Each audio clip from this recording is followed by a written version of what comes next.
guys that are pretty proven. What's the challenge of balancing carries for three of them and also kind of riding the hot hand?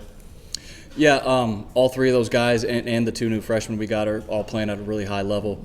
Our job is to find creative ways to get them the ball and utilize their skill set. You're exactly right, though. Hot hand, sometimes a guy gets rolling and you don't take that guy out of the ball game. But the way we play with tempo and the amount of snaps we're going to get, man, just because you're not the first guy on the field doesn't necessarily mean you don't end up getting the most carries that day. It's just rolling guys through, making sure everyone stays fresh, and that we always have a guy on the field that's capable of ready and going in that moment and not gassed out. Patrick, then Reese in the back. Joey, where do you feel like you guys are on the offensive line, or you feel like you're pretty close to having a starting five, and is there a chance you guys might rotate a couple positions even into the season? Yeah, feel really good about how the offensive line's looking.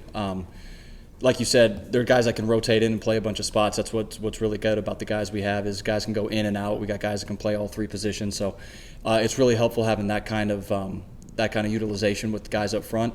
Feel really good about the five we're going to roll out there with in a couple weeks, and feel like we can put a good product on the field with them. A couple questions, Coach Halzle back here. Last time we talked to you, you talked about Milton working on his lower body and his mechanical adjustments there. How long did it take him to get comfortable with those mechanical adjustments? He's the type of athlete that he can feel his body, so he understood what we were trying to accomplish quickly. It was just making it the habit of, like, that's just how I throw. Because in individual, you start building it, and then you take it to routes on air, you take it to 7-on-7, and maybe it doesn't look quite the same. Then you go back to Indy and you push it. So just over this offseason, it just kept incrementally getting better. It wasn't like one day off, one day on. It was a growth throughout the whole thing where it just becomes that's how you throw now. Where it's not like, hey, I have to try to do that. That's just the way he throws now. And with reps, he obviously gets better at that, but how often do you see him kind of going back to his old mechanical form? Man, you don't really see it very often. Like every once in a while, naturally playing football, you're going to get yourself in a bad body position. It is what it is. There's going to be a free rusher. There's going to be someone busting on a route. Well, now my body's in a weird spot. So we actually work drills to help us get out of bad situations.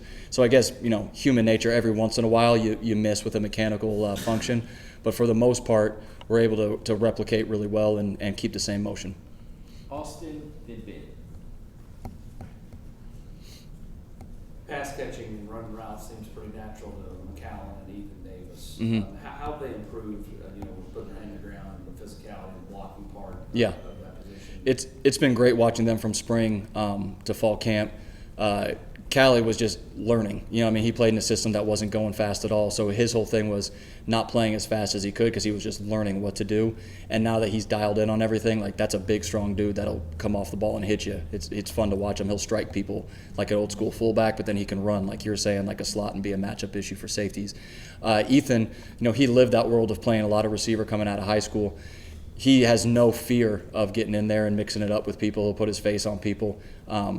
So it's been good watching him. It's very similar to Callie, where you go from learning what to do, like what's my step, am I getting the backside hand through, and all of a sudden the defensive ends are running through you, to I know what to do, and now I'll come off and shoot my hands and put my face in there. So he's still got some growth to do in that area, but the best thing that you see with a young tight end that hasn't done it a lot is he's not scared.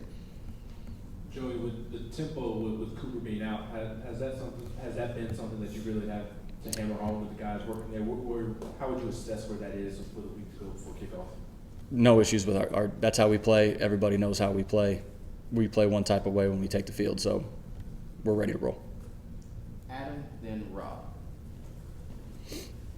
Joe has said when he first got here, he didn't build relationships with receivers and teammates as much off the field. Everything was on the field, and he's grown into that. Looks like he enjoys being a mentor now. Mm-hmm. Why do you think that changed, and when did you see it change? I think it comes in a lot like when you come in mid-year like him. Like he wasn't even in January. He was here in June. I think sometimes you have to be a little intrinsically focused because you're just trying to learn and give yourself a chance to go get on the field where it almost feels you don't have time to do that part of it, which playing that position is a huge part of having everyone bought into you as a person as opposed to just you as a player. So as he's gotten more comfortable here, more comfortable in his role, it's really as his understanding of the offense has grown and grown where he's not worried about that part of it. He's been able to put some energy and put a lot of his energy towards bringing the next group of guys along and making sure he's got that type of real relationship with his fellow team. Coach, the last 2 years you guys have had a pretty tight rotation at wide receiver. Have you seen enough from the young kids to wonder if that rotation might grow this year? Yeah, we got 5 or 6 guys we feel really comfortable rolling with. keeping guys fresh, like similar to my conversation with the running backs. Roll guys through, let guys keep playing. We feel really confident with that whole core. Joey, obviously familiarity with Coach Halzle and the staff. What's it been like for you this camp as you transition into this first full season in your new role? Yeah, as far as like the game planning, I said it when I first took this role, like we've all done that all together. Like that's never just been a one person shows up and says this is how we're doing it. It's extremely communal. The staff's been awesome around me. So it's been a great transition. It hasn't been like, drinking through a fire hose. There are more like as far as going into a meeting time, like I have to have everything prepped on the front end. I can't just show up and take my notes and can't just stare at my quarterback as we're watching tape and seeing how that's going. You got to see what everybody's doing and making sure the whole thing hangs together perfectly. So as far as an adjustment, like that would be the main. Also, you have to talk a whole lot more. Like you got to talk the whole meeting. I'm kind of done talking by the end of the day. Is that but a good thing for you? not a big talker. You know what I mean? But that's the main part of it is the front end. Everything is on you to make sure it's prepared so everyone else can have a smooth transition through their day. Wes, then Eric.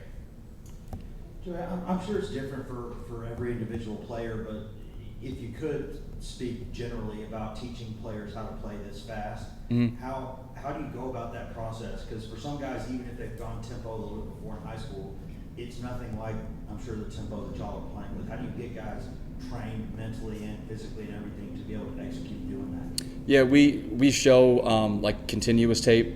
We call it ball mechanics of how everything should operate between the snap.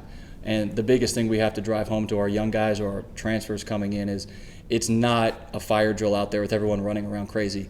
All it is efficiency between the snaps. Operate efficiently between the snap and you're going to be fine.